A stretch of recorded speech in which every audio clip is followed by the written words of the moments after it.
I've been teaching an advanced student and I've been teaching a pre-intermediate student.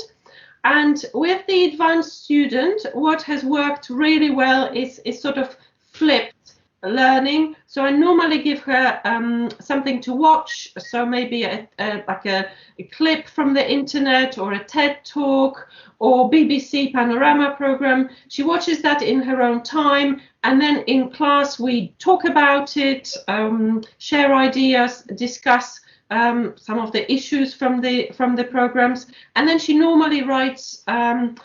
She writes an essay or she produces a piece of writing. We use Google Drive, so she shares it with me, and then we can look at the piece of text together and work on the mistakes or correct the mistakes. So that's worked really well for me with that particular student. A similar format is working well in the Skills 2 class in the afternoon.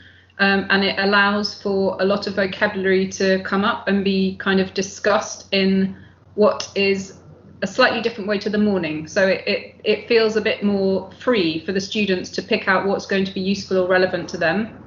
And then it offers them a way of absorbing information that they're ready to and that they're willing to, rather than what might be in the morning more strict and structured. You've got to go from here to here.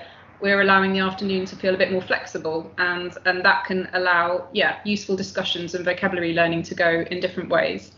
They're appreciating just a place to, especially the current circumstance, just a place to socialize in a way, and to get on people to speak to, a way of interacting for a good couple of hours as well. Flipped learning is working in the afternoon, but in the morning class, it still feels like a structured class. We're working through exercises. They're still going into groups and chatting in groups as well. We can also still monitor them in groups as well, so we can jump in and out of the groups and kind of provide feedback or provide like small, when they're doing a particular exercise, they can we can provide like a bit more personalized feedback, just at the twos rather than the whole class. I think we're doing a lot more of that than we even would do in a class, in a face-to-face classroom as well, I think.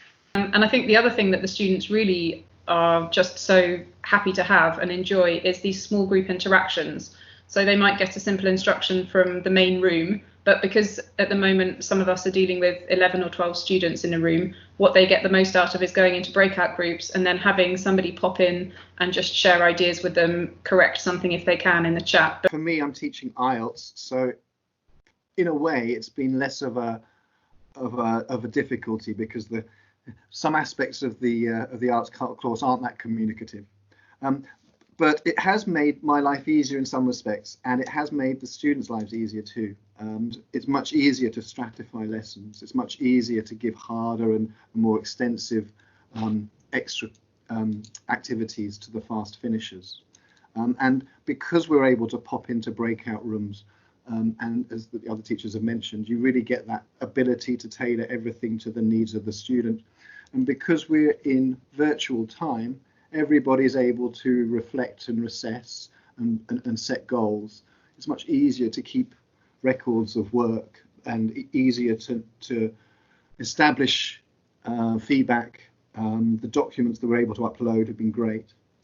And then we've been able to use the tech. So everyone's got access to their phones while we're also on screen, and we're able to access our own photographic records. We're able to be more personal in what we do.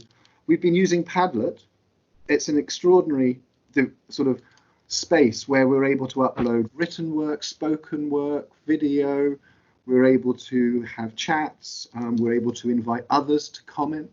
So we've been able to ask our friends to answer the questions from the IELTS class, and then pull all of our comments and then just steal their good language and ideas and use that. We've been able to use Quizlet, a vocabulary app, and we're using WhatsApp and other learning sites. I must say that my low-level students, so I'm teaching a Japanese student who is around pre-intermediate level, and she's really come out of her shell now. So we meet every day